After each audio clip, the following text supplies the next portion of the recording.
The United Kingdom didn't just hesitate. It didn't just raise concerns. It blocked the United States. And in doing so, Keir Starmer may have detonated the most important alliance Britain has had for over a century.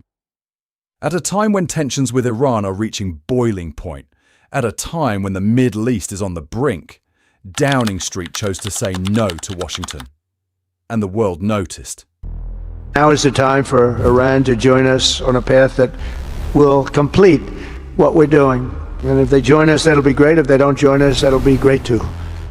But it'll be a very different path. They cannot continue to threaten the stability of the entire region, and they must make a deal. Or if that doesn't happen, I maybe can understand. If it doesn't happen, it doesn't happen. But bad things will happen if it doesn't. According to reports from The Telegraph and The Times, the UK has refused, at least for now, to grant approval for the United States to use RAF Fairford and the Diego Garcia base for potential strikes on Iran if diplomatic talks collapse. Why? Because of international law. That's the justification. Now let's be clear. Under long-standing agreements, Britain must approve operational use of these bases. That's not new. But what is new is the political signal this sends at one of the most volatile geopolitical moments in years. Washington is drafting contingency plans. Iran's regime is under pressure. Israel is involved. The region is unstable. And Britain is hesitating. Starmer's government argues that supporting such action could breach international law. Specifically concerns that states assisting a strike could be treated as equally responsible if they are aware of the circumstances. Legal caution? Perhaps. Strategic miscalculation? That's the debate now raging. Because within hours, former US President Donald Trump publicly warned against Britain weakening its grip on Diego Garcia, the strategically vital island in the Indian Ocean. He criticized the idea of entering a long-term lease arrangement and warned it would be a blight on a historic alliance. And suddenly, this wasn't just about legal theory. It became about trust. The so-called special relationship between the UK and the United States has been the backbone of British defence policy since World War II. Intelligence sharing, joint operations, nuclear deterrence coordination, NATO leadership. Now questions are being asked, is Starmer quietly pivoting Britain away from Washington? Since entering office, critics argue he has prioritized rebuilding ties with the European Union, emphasizing European security cooperation, alignment on defense structures, and deeper integration on policy frameworks. That alone is controversial in post-Brexit Britain. But when that recalibration appears to come at the expense of the US relationship, especially during a potential military flashpoint, it becomes explosive.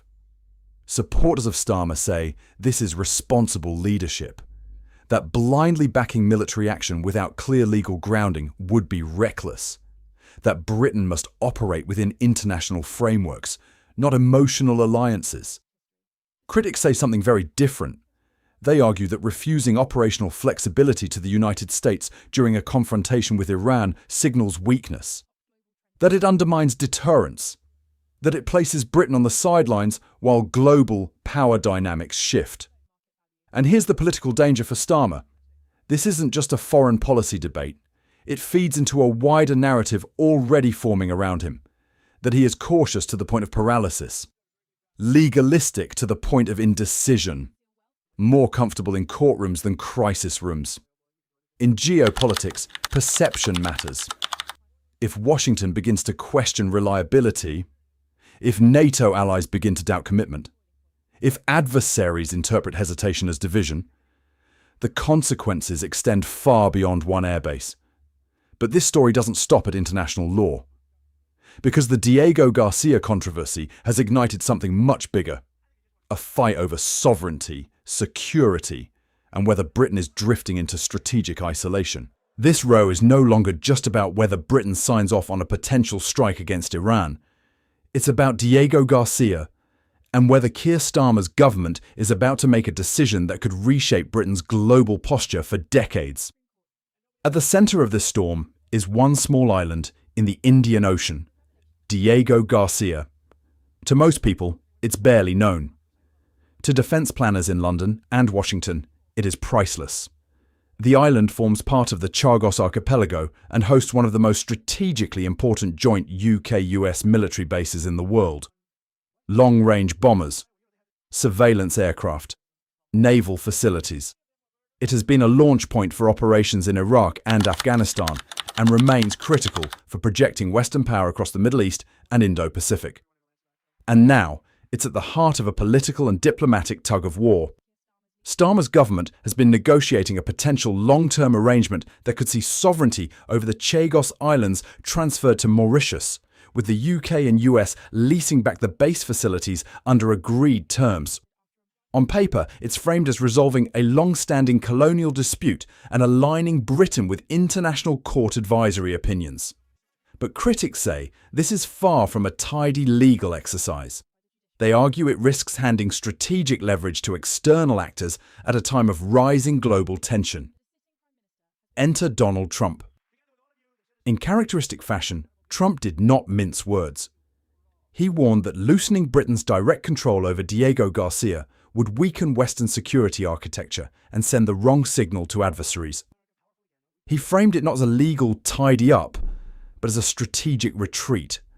And when a former US president publicly questions Britain's judgment on defence infrastructure, that's not minor background noise. That's a diplomatic tremor.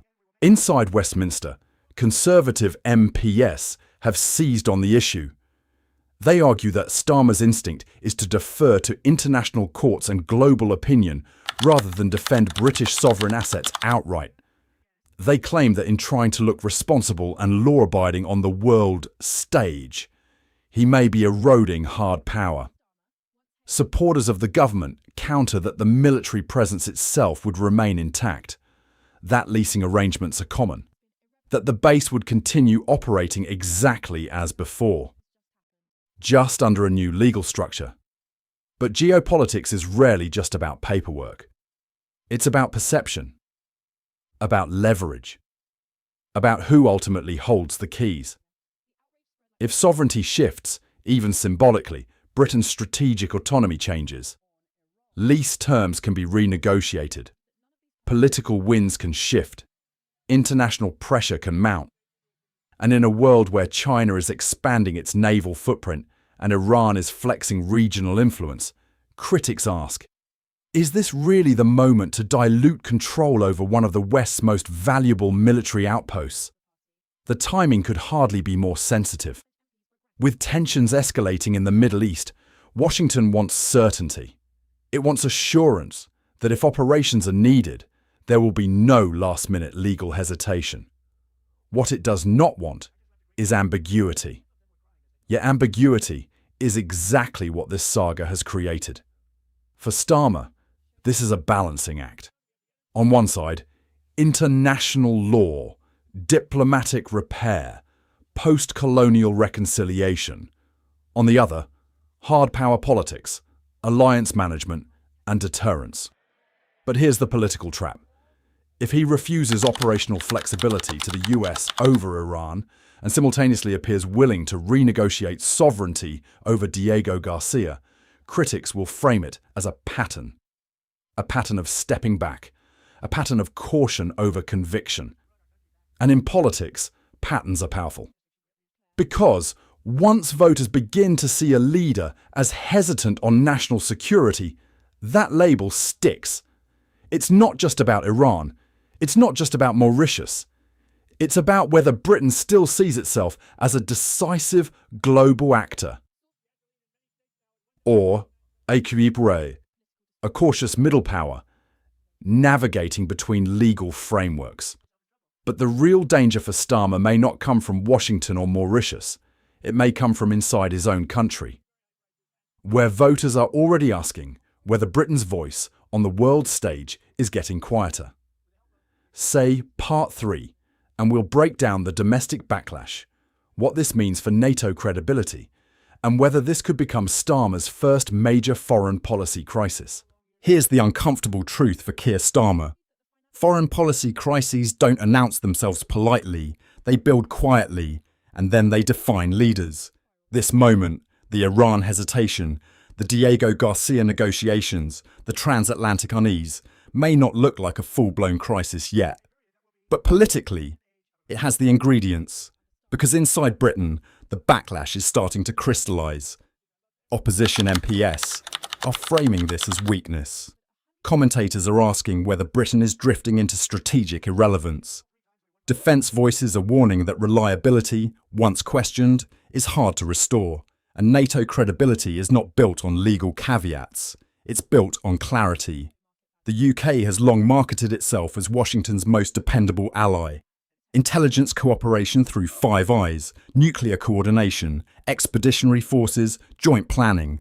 That reputation carries weight far beyond Europe. But alliances are not sentimental, they are transactional. If Washington begins to calculate that Britain may hesitate at critical moments, whether over Iran or base access, planners will adapt. They will diversify partnerships, they will reduce dependency. That doesn't happen overnight, but it starts with doubt. Starmer's supporters argue that restraint is strength, that Britain should not automatically align with any military escalation without clear legal grounding and strategic necessity. They say this is mature leadership, not timidity, and there is a case for that. After Iraq and Afghanistan, British voters are deeply cautious about foreign interventions. The public appetite for another Middle East entanglement is low. Starmer may be reflecting that political reality, but leadership in defence policy is rarely about comfort. It's about balancing risk. Too aggressive, and you alienate voters. Too cautious, and you risk projecting vulnerability.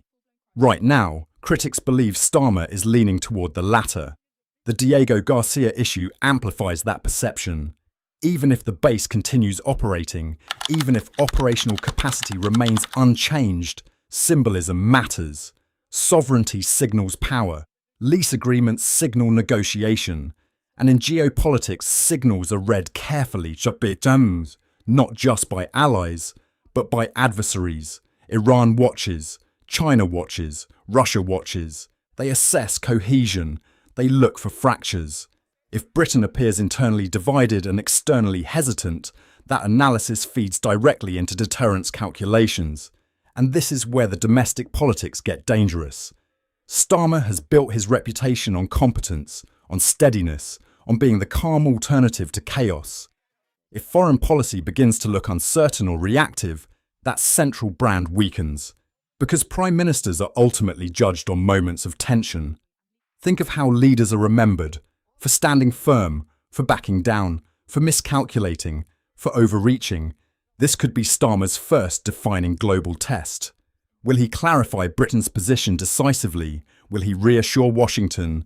Will he double down on legal caution? Or will he attempt to thread a narrow diplomatic needle? The coming weeks matter enormously, because if the US proceeds with Iran contingency planning and Britain remains publicly non-committal, headlines will intensify. Markets react to instability, allies ask questions behind closed doors. And once a narrative takes hold that Britain is stepping back from its traditional role, reversing it is difficult. This is no longer just a technical debate about base permissions. It is a referendum on posture, on identity, on whether post-Brexit Britain intends to be a primary security actor or a careful observer navigating between powers. Starmer may believe he is protecting Britain from reckless entanglement. His critics believe he is eroding deterrence. The truth will be measured not in speeches but in outcomes. And the world is watching. If you think Britain should stand firmly with its allies, or if you believe caution is the smarter path, let me know in the comments. If you enjoyed this breakdown, don't forget to like, subscribe, and follow Britain Daily for more deep dives into the stories shaping our country. Thanks for watching.